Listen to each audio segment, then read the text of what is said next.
Hello everyone, welcome back again affairs grade के series में जिसका नाम है अर्थोनॉमिक्स। अर्थोनॉमिक्स में इकोनॉमिक्स से रिलेटेड हम कुछ इंपॉर्टेंट टॉपिक्स पर डिस्कशन करते हैं।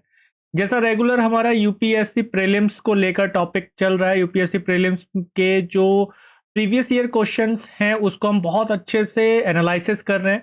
अगर आपने अभी तक वो वीडियो नहीं देखी है तो ज़रूर देख लें और अफेयर्स ग्रिड को सब्सक्राइब करना बिल्कुल भी ना भूलें। तो आज हम बात करेंगे कुछ इंपॉर्टेंट कर्व्स की जो इकोनॉमी में आते हैं, पूछे जाते हैं और मैक्सिमम रिलेशंस इनका करंट अफेयर्स से रहता है और करंट अफेयर्स में मैक्सिमम ये सारे कर्व्स पूछे जाते रहे हैं, या कह सकते हैं कि ये सभी कर्व्स आपको दिखाई देंगे करंट अफेयर्स में। तो ये क्या है, इन कर्व्स को लेकर बहुत सारे लोग डर जाते हैं, बहुत सारे कैंडिडेट कहते हैं कि पता नहीं कहाँ कहाँ से ये सब पूछ लेता है। तो इकोनॉमिक्स बहुत ईजी है यूपीएससी के लिए। अगर आप पढ़ते हैं तो बस पढ़ने का सही तरीका, एक स्मार्टर तरीका आपको आना चाहिए। तो मेरा नाम त्रिभुवन जय सिंह है, आप मुझे जानते होंगे, अच्छे से पहचानते होंगे। तो ये मेरी पिक्चर है, ये मेरी फोटो है। अगर मैं आपको कहीं ऐसे दिख जाऊं तो एक बार हेलो जरूर बोल देना।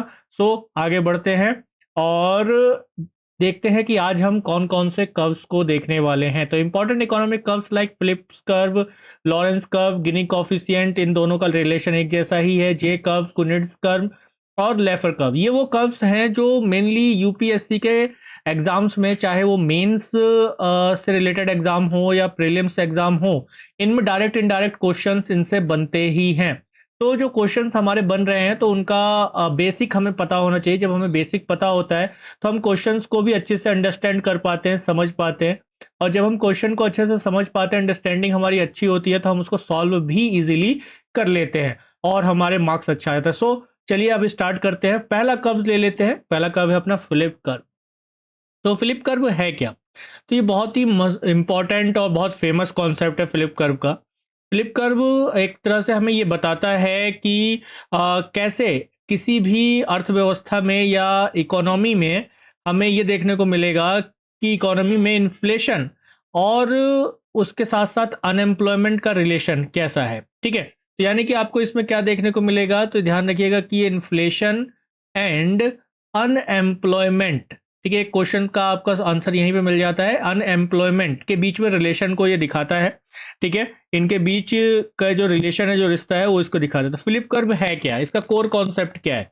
तो शॉर्ट रन में अगर आप कहें तो इन्फ्लेशन और अनएम्प्लॉयमेंट के बीच में जो इनवर्स रिलेशन है, ठीक है, इनके बीच में इन्फ्लेशन और अनएम्प्लॉयमेंट के बीच में क्या इनवर्स रिलेशन जो है उसी को ही फिलिप कर्व में बताया गया है। इसे विलियम फिलिप्स ने के नाम पर इसे रखा गया, क्योंकि फिलिप्स कर्व, क्योंकि विलियम फिलिप्स ने इसको डिस्क्राइब किया था, इसको दिया था कि एक इनवर्स रिलेशनशिप बताता है between rate of unemployment and inflation, जो इकोनॉमी में चल रहा है, rise of the wages, wages के रूप में इसको दिखाया गया है।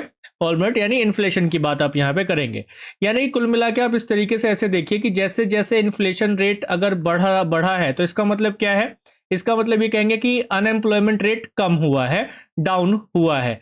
क्लियर है? लेकिन अगर आप देखेंगे कि अनएम्प्लॉयमेंट रेट बढ़ा है तो इन्फ्लेशन रेट कम हुआ है। ऐसा क्यों है? ऐसा आप सीधा इस बात से समझ सकते हैं, डिमांड एंड सप्लाई के अकॉर्डिंग इसे समझ सकते हैं। देखो, डिमांड कब होगी आपकी, आप डिमांड कब करेंगे, मार्केट में जाकर डिमांड कब करेंगे? मान लिया कि आप अपने घर से इवनिंग में निकले, ठीक है, इवनिंग में निकले और ये चिंटू भैया हैं अपने, चिंटू भैया ने मोमो की शॉप लगा रखी है। तो आप चिंटू भैया के पास मोमोज खरीदने कब जाएंगे? जब आपके पास क्या होगा, पैसा होगा, है ना, गांधी जी होंगे, पैसा ही पैसा होगा। तभी आप क्या करेंगे, चिंटू भैया के पास डिमांड करेंगे जाके कि भैया भैया एक प्लेट लगा दो हमको, हमको खाने ही मोमोज। ठीक है, तो आप जाएंगे और प्लेट की डिमांड करेंगे।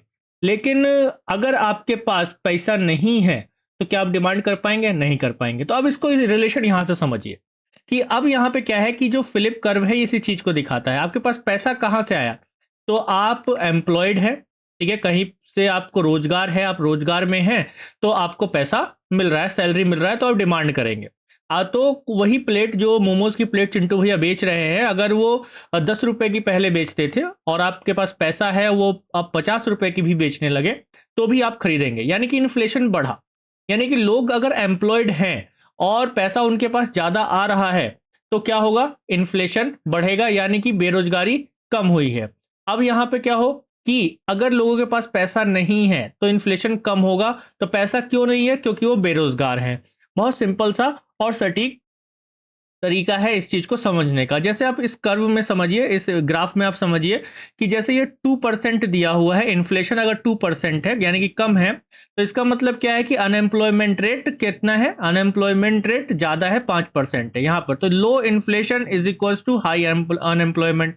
और यहीं पर अगर आप देखिए कि लो अनएम्प्लॉयमेंट, ठीक है, और हाई इन्फ्लेशन। तो हाई इन्फ्लेशन है, लो अनएम्प्लॉयमेंट है, यानी कि लोग ज्यादा रोजगार में है, अनएम्प्लॉयमेंट कम है। तो इस चीज को आपको यहां पे समझना होगा, यानी कि बेरोजगारी अगर बढ़ जाती है, क्यों बढ़ जा रही है, क्योंकि डिमांड कम होने से कंपनीज का प्रोडक्शन भी कम हो गया है, बेरोजगार हो गए हैं लोग। तो इस तरीके से हमें ये दिखाई देता है। लेकिन फ्लिप कर्व का एक अगर आप कहेंगे तो फ्लिप कर्व का एक अपोजिट भी होता है, यानी कि इसमें क्या हो रहा है कि एक ज्यादा होगा तो एक कम होगा, एक कम होगा तो एक ज्यादा होगा। यानी कि अगर आप कहेंगे कि इन्फ्लेशन है, इन्फ्लेशन की अगर हम बात करें यहां पर, तो इन्फ्लेशन अगर ज्यादा है तो अनएम्प्लॉयमेंट कम होगा, अगर इन्फ्लेशन कम है तो अनएम्प्लॉयमेंट ज्यादा होगा। ठीक है, इसका मतलब यही है, इन्फ्लेशन कम है। इन्फ्लेशन कम क्यों हो गया, क्योंकि आपके पास पैसा नहीं है, क्योंकि आप बेरोजगार है, पैसा कम है आपके पास, तो डिमांड नहीं करेंगे, डिमांड नहीं करेंगे तो बाजार में जो सामान है वो अपने आप सस्ते हो जाएंगे। लेकिन इनका अपोजिट क्या है कि स्टेगफ्लेशन का आपने नाम सुना होगा। किसका? स्टेगफ्लेशन का नाम आपने सुना होगा। स्टेगफ्लेशन एक ऐसी कंडीशन है, इसको हम आगे एक आप अफेयर्स गेट के साथ बने रहिए, जो basic basic terms and topics हैं इकोनॉमी के, मैं ऐसे समझाता हुआ चलूंगा। अलग अगली वीडियोस में आपको स्टैगफ्लेशन और अदर जो इन्फ्लेशन के टर्म्स हैं वो आपको पता चलेंगे, टाइप्स ऑफ इन्फ्लेशन जो है अलग अलग, उनको पता चलेगा। तो स्टैगफ्लेशन सीधा सा यहाँ पे देखिए, इसमें क्या होता है कि इसमें हाई इन्फ्लेशन भी होता है और इसके साथ साथ हाई अनएम्प्लॉयमेंट रेट भी होता है। तो ये दोनों ही हाई होते हैं, तो ये स्टेगफ्लेशन का कंडीशन होता है। इसके पीछे का क्या रीजन है वो हम आगे वीडियो, लेकिन इतना ध्यान रखिए, तो यहाँ पे फ्लिप कर्व जो है थोड़ा सा गड़बड़ हो जाता है। लेकिन फ्लिप कर्व काफी मायनों में हेल्पफुल होता है, काफी जगहों पे ये यूज हो जाता है। किस चीज के लिए? कि हमें ये देखने को मिल जाता है कि इसको लेकर अंडरस्टैंडिंग बन जाती है फोरकास्ट फॉर इन्फ्लेशन, और यूज सेंट्रल बैंक इसका यूज कर सकता है कि इन्फ्लेशन के फोरकास्ट में। और मनी सप्लाई कैसा रखना है मार्केट में, किस तरीके से रखना है, डिमांड सप्लाई को इकोनॉमी में किस तरीके से प्रोजेक्ट करना है, उसका प्रोजेक्शन कैसा होगा। तो इस चीज को प्लानिंग बनाने के लिए गवर्नमेंट इस चीज को प्लान करती है इन सब चीजों को लेकर, तो इसके लिए फ्लिप कर्व का यूज ऐसे किया जाता है। ठीक है, तो चलिए, अच्छा, आई होप आप लोगों को ये बहुत अच्छे से समझ में आ गया होगा। ठीक है, समझ में आया है तो लाइक ठोक दीजिए जल्दी से, और शेयर कर दीजिए अपने दोस्तों में फटाक से। चलिए, तो आगे बढ़ते हैं, अगले कर्व पर आते हैं, लॉरेंस कर्व। तो लॉरेंस कर्व क्या है? देखो, लॉरेंस कर्व की अगर आप बात करोगे तो लॉरेंस कर्व देश में इनकम इनइक्विलिटी पर बात करता है। ठीक है, किस पर ये बात कर रहा है? ये दिखाता है किसकी? इनकम इनइक्विलिटी की। किसी भी कंट्री में आप देखेंगे इनकम इनइक्विलिटी की बात करता है। ठीक है, इनकम इनइक्विलिटी की बात करता है, यानी कि जो आम आदमी है ना, आमदनी की जो असमानता है, आमदनी की असमानता यानी लोगों के पास जो पैसा है उसको ये दिखाता है। और इसी पर ही बेस्ड होकर है आपका अगर आप देखेंगे तो गिनी कोफिशिएंट का रिश्ता इसी से ही जुड़ा हुआ है, इसी से ही लगा हुआ है। तो है क्या लॉरेंस कर्व? अगर आप एक बार में समझे तो ये एक ग्राफिकल रिप्रेजेंटेशन है, जैसा आपको ये दिख रहा है यहाँ पर। ठीक है, और ये बताता है कि देश की जो टोटल इनकम है ना, जो टोटल इनकम है कंट्री का, ओके, टोटल इनकम जो है कंट्री का, वहाँ उस वो कितना, उसका डिस्ट्रीब्यूशन, उसका डिस्ट्रीब्यूशन वहाँ के लोगों में है, कितना लोगों में उसका डिस्ट्रीब्यूशन है। यानी कि दो जो देश कमा रहा है ना, उसका डिस्ट्रीब्यूशन लोगों में कितना हो रहा है। यानी कि ये तो आप ये देखिए कि जो भी जीडीपी है ना, तो हम लोग देखते हैं कि पर कैपिटा जीडीपी होता है एक, है ना, पर कैपिटा जीडीपी। तो उसी तरीके से हम देखते हैं कि per capita income, per capita income यानी कंट्री का जो इनकम हुआ उसको अगर हम पर पर्सन डिवाइड कर दें तो कितना कितना डिस्ट्रीब्यूट होता है, तो क्या वो इक्वली डिस्ट्रीब्यूट हो रहा है कि नहीं हो रहा है, तो इसी चीज को ये दिखाता है। तो इसमें आप देखेंगे कि एक लाइन है, ये जो आपको लाइन दिखाई दे रही है इसको क्या कहा जाता है? Line of equality. ये 45 डिग्री पर एक लाइन होती है। अगर कोई देश इस लाइन पर है ना, किसी कंट्री का अगर परफॉर्मेंस इस लाइन पर दिखाई दे रहा है, तो ये इस चीज को दिखाता है कि वहां पर सभी का जो इनकम है वो इक्वल है ना? मतलब कि अडानी भी उतना ही कमा रहा है और मैं भी उतना ही कमा रहा हूँ। तो ऐसा तो खैर पॉसिबल है नहीं, लेकिन फिर भी अगर यहाँ पे देखें तो इनकम को ये इक्वल दिखाता है। ठीक है, जैसे मान लिया कि 20% अगर लोग देश का 20% वेल्थ के मालिक हैं, यानी कि अगर 20% यहाँ है और यहाँ पर ही हम यहाँ जैसे ये 20% है, ये 20% है। ठीक है, ये जो परफेक्ट लाइन पर देखेंगे, लाइन ऑफ इक्विलिटी, ये 20% है। और अगर हम यहाँ देखें कि ये यहाँ पर दिखा रहा है किसको, ये 20% को दिखा रहा है मान लिया, तो ये इनकम है ना, ये इनकम को दिखा रहा है और ये लाइन ऑफ इक्विलिटी को दिखा रहा है। ये किसको दिखा रहा है? हाउस होल्ड यानी कि लोगों को दिखा रहा है। तो यहाँ पे अगर 20% अगर आप देखेंगे कि 20% हाउस होल्ड के पास 20% शेयर है इनकम का जो कंट्री के पास है, तो ये किस चीज को दिखा रहा है? इस लाइन पर अगर है ये 20%, इस लाइन पर है, तो ये किस चीज को दिखा रहा है? ये दिखाता है आपका कि लोगों के पास इनकम बिल्कुल इक्वल है। ठीक है, यानी जितना देश ने कमाया उतना लोगों के पास, उतने परसेंट लोगों के पास उतना पहुंच गया। ठीक है, तो लॉरेंज कर्व क्या है? ये जो आप देख रहे हो ना, धनुष के आकार जैसा है ना, धनुष वाला जो आकार वाला ये जो बना हुआ है, ये जो है ये इसे कहा जाता है लॉरेंज कर्व। ये लॉरेंज कर्व जो है ये ही दिखाता है कि असमानता कितनी है। ये लॉरेंज कर्व जितना इस लाइन ऑफ इक्विलिटी से दूर होगा और जितना ये इन इनकम शेयर के पास में होगा, इसलिए इधर की तरफ होगा, बी साइड में होगा, ये बी आपको दिख रहा होगा, ये ए है, बी साइड में होगा, उतना ही क्या होगा कि उस देश में क्या होगी? इनइक्विलिटी होगी, असमानता होगी। तो ये दिखाता है कि असलियत में आमदनी बराबर होती है कि नहीं, इनकम बराबर होती है कि नहीं होती है। तो ये लॉरेंज कर्व है। अब लॉरेंज कर्व को एक एग्जांपल के रूप में देखिए, यहाँ पे जैसे 20% पॉपुलेशन है ना, हाउस होल्ड 20%, लेकिन अगर आप इसको यहाँ पर देखेंगे, यहाँ से अगर पॉइंट बनाकर इसको एक सीधी रेखा यहाँ बनाएंगे किसके साथ? इनकम शेयर के साथ, तो आपको ये देखने को मिलेगा कि 20% लोगों के पास देश का केवल 5% इनकम डिस्ट्रीब्यूट हो रहा है। इसका मतलब आप क्या देखेंगे? अब इसको डिवाइड कर दीजिए। अब आप देखिए 5 रुपए को 20 लोगों में डिवाइड कीजिए। 5 लोगों को 20 रुपए में अगर आप डिवाइड करेंगे तो लोगों के पास कितना कितना पैसा आएगा? कुछ भी नहीं आएगा, है ना? यानी कि 5/20 कर दीजिए तो कितना रुपया आएगा? ठीक है, आप खुद ही समझ जाएंगे यहाँ पर कि कितना कम डिस्ट्रीब्यूशन हो रहा है ना?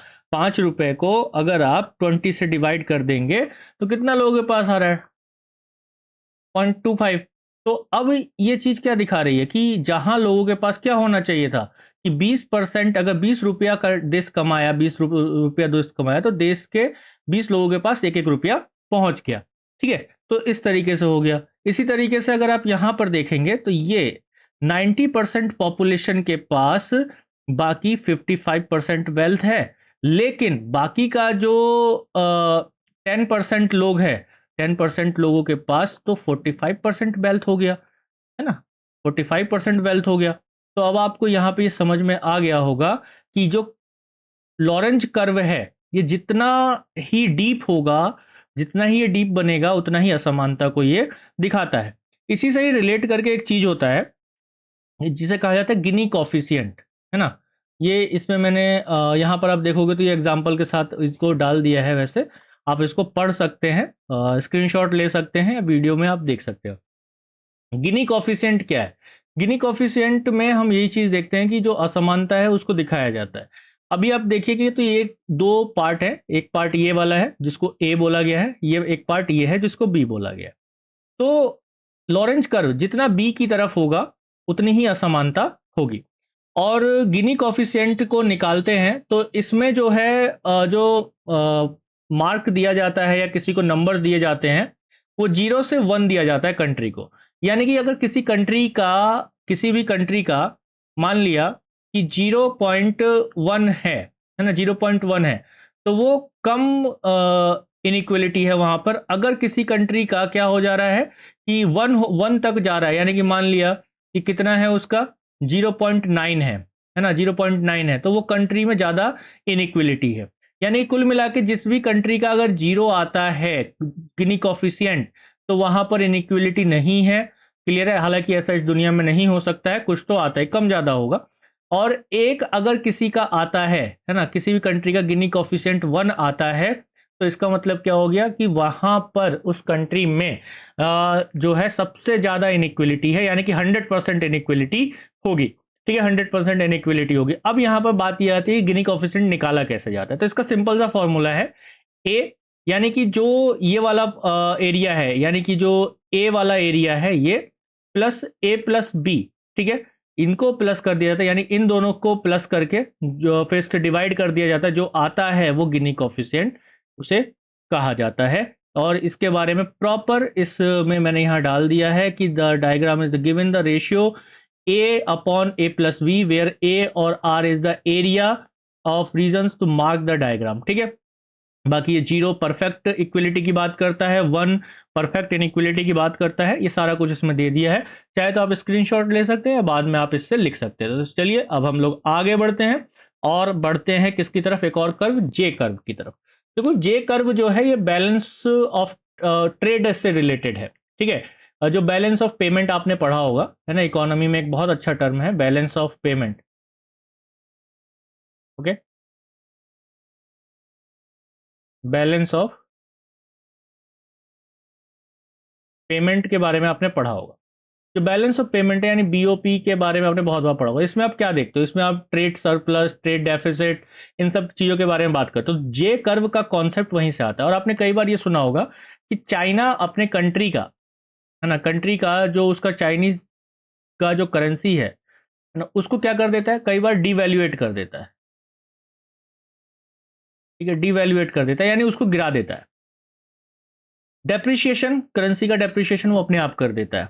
तो करेंसी का डेप्रिशिएशन करने से क्या होगा, देखो एक चीज होता है कि मान लिया अभी कि $1 इज इक्वल टू 50 रुपीज है, हालांकि है नहीं, 80 रुपीज है, अभी इतना मान के चलिए, तो 50 रुपीज है। ओके, अब क्या हो जाए कि इंडिया अपनी करेंसी डिवैल्यूएट कर दे और $1 इज इक्वल टू 100 रुपीज हो जाए। ठीक है, तो इससे क्या होगा, इससे ये चीज हमें दिखाई देगा कि जो हमारा एक्सपोर्ट है वो इंक्रीज होने लगेगा। क्या होने लगेगा, एक्सपोर्ट इंक्रीज होने, एक्सपोर्ट इंक्रीज क्यों होने लगेगा, क्योंकि अब दूसरे जो देश है जो हमारे यहां से इंपोर्ट कर रहे हैं सामान, उनको क्या मिलेगा, सस्ता मिलना शुरू हो जाएगा, यानी कि उनको कम डॉलर खर्च करना पड़ेगा हमारे यहां से कोई भी सामान या कोई भी गुड्स को खरीदने के लिए। ठीक है, कोई भी सामान या गुड्स को खरीदने के लिए अब हमारे यहां से क्या करना पड़ेगा, कम खर्चा, कम डॉलर खर्च करना पड़ेगा उनको। जहां अब आप इस चीज से समझिए कि जहां पहले एक शर्ट उनको $1 में एक शर्ट मिलती थी। ठीक है, एक शर्ट मिलती थी $1 में, वहीं अब उनको क्या मिलेगा, वहीं अब उनको आप देखेंगे कि $1 खर्च करके 2 शर्ट मिल जाएगी, फायदा होगा।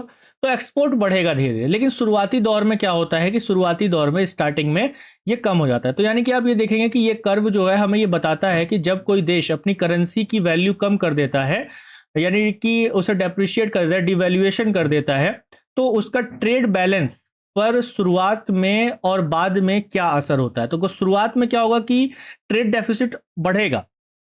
ठीक है, शुरुआत में ट्रेड डेफिसिट बढ़ेगा, यानी कि जब कोई देश अपनी करेंसी की वैल्यू गिराता है तो उसका ट्रेड बैलेंस क्या होगा, जे लेटर की तरह दिखाई देता है। शुरुआत में करेंसी सस्ती होती है। ठीक है, शुरुआत में क्या हो रही है, करेंसी जो है वो सस्ती होती है, और पहले से ही ऑर्डर जो पहले से किया गया जो इंपोर्ट है, जैसे पेट्रोल है, वो महंगे हो जाते हैं। तो ये क्या होता है, ट्रेड डेफिसिट बढ़ता है, यहाँ पे ट्रेड डेफिसिट और बढ़ रहा है। ठीक है, इस लाइन के इधर ट्रेड डेफिसिट है, इस लाइन के इधर क्या है, ट्रेड सरप्लस है।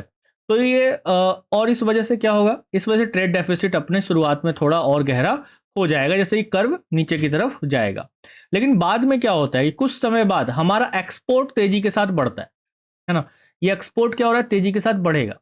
और ये एक्सपोर्ट जब तेजी के साथ बढ़ेगा, क्यों बढ़ेगा, क्योंकि हमारा अभी मैंने यहाँ पे समझाया कि करेंसी की को डिवैल्यूएट कर दिया गया है, तो लोग जो विदेशी लोग हैं उनके लिए इंपोर्ट करना सस्ता पड़ जाएगा इंडिया से, तो वो इंपोर्ट करेंगे। चाइना यही ये काम करता रहता है।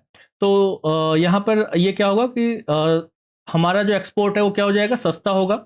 और इसकी वजह से क्या होगा, दुनिया भर में हमारे चीज़ों की, हमारी जो वस्तुएं हैं उसकी डिमांड बढ़ जाएगी, लोग हमारे सामान को ज़्यादा खरीदने लगते हैं, और इससे जो है इंपोर्ट कम हो जाता है लेकिन एक्सपोर्ट हमारा बढ़ जाता है। ठीक है, एक्सपोर्ट बढ़ जाता है, तो ट्रेड सरप्लस में हम धीरे धीरे क्या होते चले जाते हैं, बढ़ते चले जाते हैं। तो इससे ट्रेड बैलेंस सुधरने लगता है और कर्व ऊपर की तरफ ऐसे चला जाता है। तो क्या बन जाता है, जे कर्व जैसा बन जाता है। तो यहाँ पर आप देख सकते हैं कि जे कर्व का रिलेशन किससे, बैलेंस ऑफ पेमेंट से है। तो आप देखिए कि इकोनॉमी में कितना इंपॉर्टेंट टर्म है ये सारे कर्व। तो इसीलिए मैं आज मैंने सोचा कि एक क्लास इस पर ही दे दी जाए। तो आप लोगों को समझ में आ रहा है, पढ़ने में मजा आ रहा है, तो प्लीज शेयर जरूर कर दीजिए अपने दोस्तों के साथ।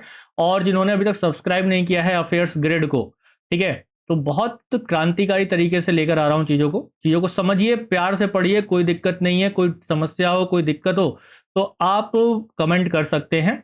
इसके अलावा टेलीग्राम पर भी जा सकते हैं, अफेयर्स ग्रिड का जो टेलीग्राम है। फिलहाल तो ये सारा कुछ इसमें दिया हुआ है, आप एक बार पढ़ सकते हैं, स्क्रीनशॉट ले सकते हैं या लिख सकते हैं आराम से, जो मैंने चीजें समझाई हैं। आगे बढ़ते हैं, कुनेट्स कर्व। तो ये कुनेट्स कर्व क्या है, ये भी एक इकोनॉमी का इंपॉर्टेंट कर्व है। और इसको अगर आप देखेंगे तो ये किस चीज को दिखाता है, तो ये ग्रोथ वर्सेस इक्विलिटी की कहानी है इसमें, अगर आप देखेंगे, ठीक है। तो ये कर्व हमें बताता है कि जैसे जैसे किसी भी देश का इकोनॉमिक ग्रोथ हो रहा है, क्या हो रहा है, इकोनॉमिक ग्रोथ हो रहा है ना। जैसे अब ये देखिए, इंक्रीजिंग इनइक्वलिटी, सॉरी, ये क्या हो रहा है, अब धीरे धीरे समझिए। इनकम, ये भी गिनी कोफिशिएंट से रिलेटेड है। ये किस चीज को दिखा रहा है, ये दिखा रहा है इकोनॉमिक ग्रोथ को। जैसे जैसे इकोनॉमिक ग्रोथ हो रहा है, मान लिया यहाँ 1% है, 2 है, 3 है, 4 है, 5 है, 6 है, ऐसे करके क्या हो रहा है, इकोनॉमिक ग्रोथ हो रहा है।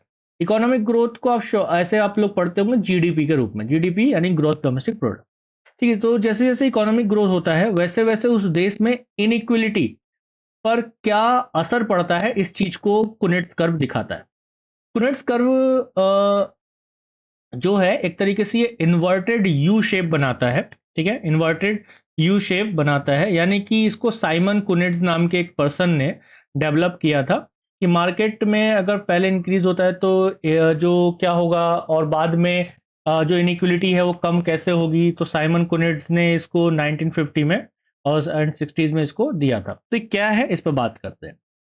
तो ये एक तरह से इनकम और डेवलपमेंट का एक इन्वर्टेड यू जैसा होता है। शुरुआत में अर्ली ग्रोथ में क्या होता है कि जब कोई देश गरीबी से निकलकर, गरीबी से निकलकर इंडस्ट्रियलाइज होना शुरू करता है ना, इंडस्ट्रीज लगना शुरू हो रहा है, तो अमीर और गरीब का फर्क बढ़ता चला जाता है, ठीक है। ये शुरुआत में बोला गया, ये वाला पार्ट देखना है अभी, ये वाला जो पोर्शन है पूरा, इंक्रीजिंग इनइक्विलिटी, इनइक्विलिटी बढ़ती है। अभी ये वाला, यानी कि मैं इसे दो पार्ट में बांट देता हूँ, ये ए है और ये बी सेक्शन है।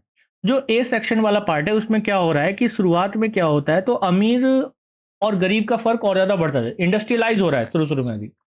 इसका कारण यह है कि इन्वेस्टमेंट और जॉब सिर्फ क्या है कि कुछ शहरों तक, कुछ जो सिटीज हैं उन सिटीज तक ही लिमिटेड रह जाती है, क्योंकि वो इंडस्ट्रियलाइज हो रहा है, शुरुआती दौर की बात हो रही है यहाँ पर, ठीक है। या कुछ सेक्टर तक ही शुरुआत रहता है।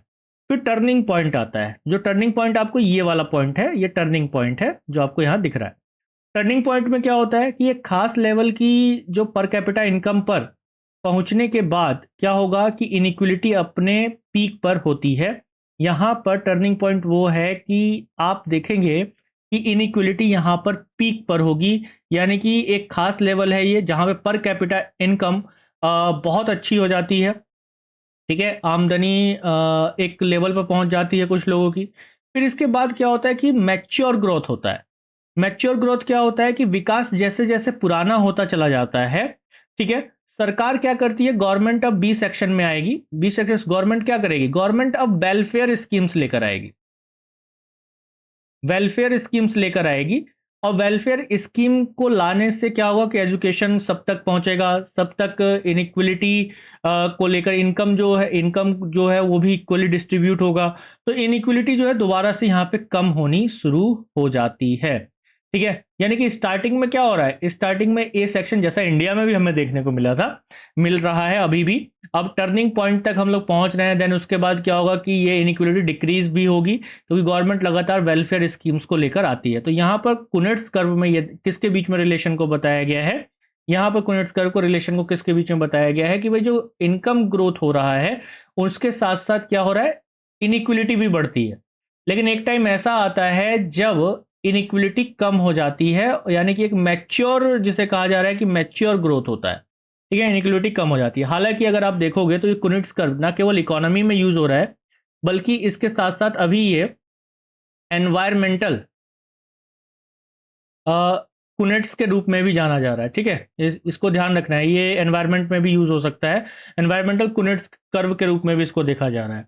कैसे कि शुरुआत में ग्रोथ के लिए देश क्या कर रहे हैं, देश बहुत ज्यादा पॉल्यूशन कर रहे हैं, है ना, पॉल्यूशन फैला रहे हैं शुरू में, जैसे इंडस्ट्रियलाइजेशन का दौर हमें देखने को मिला था।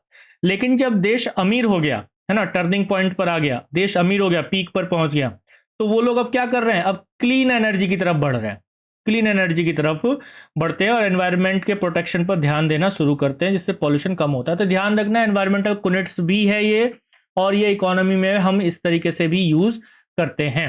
ठीक है, साइमन कुनेट ने इसको 1950 में दिया था। ओके, तो आई होप ये भी आपको अच्छे से समझ में आया होगा। इसके बाद चलते हैं फिफ्थ पॉइंट पर, अपने लेफर कर्व पर। तो लेफर कर्व जो है, इसमें हम इसमें अगर आप देखेंगे तो ये कर्व सरकार के लिए एक सलाहकार या एक एडवाइजर की तरह काम करता है गवर्नमेंट के लिए, और इसकी तरह काम करता है जब टैक्स रेट की वजह से इस पर रिलेशन है। इसमें आप देखोगे कि जब बात किसकी हो रही है, टैक्स रेट्स की हो रही है, ठीक है, कि टैक्स रेट तय करने पर आती है, तो लेफर कर्व का एक तरीके से यूज किया जाता है, यानी जो टैक्सेबल इनकम है, changes in response change in the rate of taxation. तो इस चीज को ध्यान रखना कि लेफर कर्व जो है वो टैक्सेशन से लेकर है। तो आर्थर लेफर के अकॉर्डिंग टैक्स रेट और टैक्स रेवेन्यू का जो एक रिलेशन है वो इन्वर्टेड यू की तरह है। ठीक है, देखो, जो टैक्स रेट है एक, इस चीज को समझना है, और एक टैक्स रेवेन्यू है, इस चीज को समझना है। जितना टैक्स रेट हाई होगा, टैक्स रेवेन्यू भी उतना ही ज्यादा आएगा। ठीक है, लेकिन इसके अकॉर्डिंग क्या है, लेफर के अकॉर्डिंग ये है कि एक पीक पॉइंट होता है। ठीक है, टैक्स का एक पीक पॉइंट होता है। मान लिया कि अगर 100% टैक्स लगा दिया जाए, तो क्या लोग 100% अपनी इनकम दे देंगे क्या टैक्स के रूप में? नहीं देंगे, वो टैक्स की चोरी करेंगे या फिर देश छोड़ के चले जाएंगे, इनकम ही नहीं करेंगे। तो क्या होगा कि एक टैक्स रेट का एक पॉइंट होता है कि इससे ज्यादा ऊपर अगर आप लगाते हैं तो क्या होगा कि आपका रेवेन्यू कम होने लगेगा इन कंपैरिजन बढ़ने के। ठीक है, तो यहां पे क्या होता है कि लोअर टैक्स रेट, शुरुआत में जब सरकार टैक्स रेट बढ़ाती है तो उसका टोटल रेवेन्यू भी बढ़ता है। जैसे यहां पर आप इसमें देख लो कि स्टार्टिंग में से बढ़ रहा है ना, ये बढ़ रहा है, तो टैक्स रेवेन्यू भी बढ़ रहा है। टैक्स रेट देख लीजिए, मान लिया कि यहां पर अगर आप ऐसे बनाओ, है ना, कि यहाँ पर अगर आप ऐसे बनाओ तो ये क्या है, टैक्स रेट बढ़ाया तो टैक्स रेवेन्यू बढ़ गया। यहाँ पर आप पॉइंट देख लो कि थोड़ा सा ऐसे टैक्स रेट बढ़ाया, जैसे मान लिया कि ये 2% है, ये 4% कर दिया, तो यहाँ पर टैक्स रेवेन्यू भी बढ़ गया। तो यहाँ पर टैक्स रेवेन्यू भी बढ़ रहा है और बढ़ा है, तो शुरुआत में हमें ये चीज दिखाई देता है कि टोटल रेवेन्यू भी बढ़ता है। लेकिन एक ऑप्टिमल पॉइंट होता है ना, एक रेवेन्यू मैक्सिमाइजिंग पॉइंट होता है ना, जहां पर जिससे आगे अगर हम पहुंच जाएंगे तो दिक्कत हो जाएगी। यानी कि एक ऐसा परफेक्ट टैक्स रेट होता है, इसको कहा जा सकता है कि हम एक परफेक्ट टैक्स रेट होता है एक, ठीक है, कि उससे आगे नहीं बढ़ सकते। जहां सरकार को सबसे ज्यादा रेवेन्यू मिलता है, यहां पे मान लिया कि यहां पे सरकार को सबसे ज्यादा रेवेन्यू मिल रहा है इस टैक्स रेट पर, मान लिया ये 6% है। ठीक है, यहां पर सबसे ज्यादा रेवेन्यू मिलता है। अब इसके बाद आ जाता है ब्रेकिंग पॉइंट। अगर सरकार इस पॉइंट के बाद भी टैक्स बढ़ाती है, मान लिया इतना टैक्स है, ये मान कर चलते हैं, ये जो है गवर्नमेंट ने यहाँ पर 90% कर दिया, मान कर चलते हैं, तो यहाँ जैसे मान लिए 90%, इसको ऐसे गिराने के बजाय यहाँ बढ़ा दिया, तो क्या होगा, 90% अगर टैक्स बढ़ाती है गवर्नमेंट, तो टैक्स रेवेन्यू अपने आप ही क्या होगा, गिरना कब हो जाएगा, शुरू हो जाएगा। सरकार अगर उस पॉइंट के बाद भी टैक्स रेट बढ़ाती है, जैसे 80% या 90% कर दे, तो रेवेन्यू कम होने लगता है, रेवेन्यू अपने आप ही कम हो जाएगा। क्यों कम हो जाएगा? क्योंकि लोग या तो टैक्स को चोरी करेंगे, है ना, चोरी करने लगेंगे, या फिर आप अगर देखेंगे तो वो टैक्स बचाने के नए नए तरीके ढूंढने लगेंगे, या फिर वो कंट्री को ही छोड़कर फॉरेन कंट्रीज में शिफ्ट हो जाएंगे जहां पर टैक्स बहुत कम लग रहा है, विदेशों में वो चले जाएंगे। तो इसका कारण ये है कि बहुत ज़्यादा टैक्स होने पर लोग या तो काम करना बंद कर देंगे इंडिया में, और यहाँ से बाहर चले जाएंगे, या टैक्स चोरी करना वो शुरू कर देते हैं। तो लैफर कर्व इसी चीज़ को बताता है कि गवर्नमेंट को एक लिमिट तक ही टैक्स रखना चाहिए, जहां उसका मैक्सिमम अगर हो रहा है, एक पॉइंट ऐसा होता है जहां मैक्सिमम रेवेन्यू जनरेट हो रहा है, लेकिन अगर उसके बाद अगर वो बढ़ता है तो क्या होगा कि भाई पब्लिक पैसे छोड़कर भाग जाएगी कंट्री को।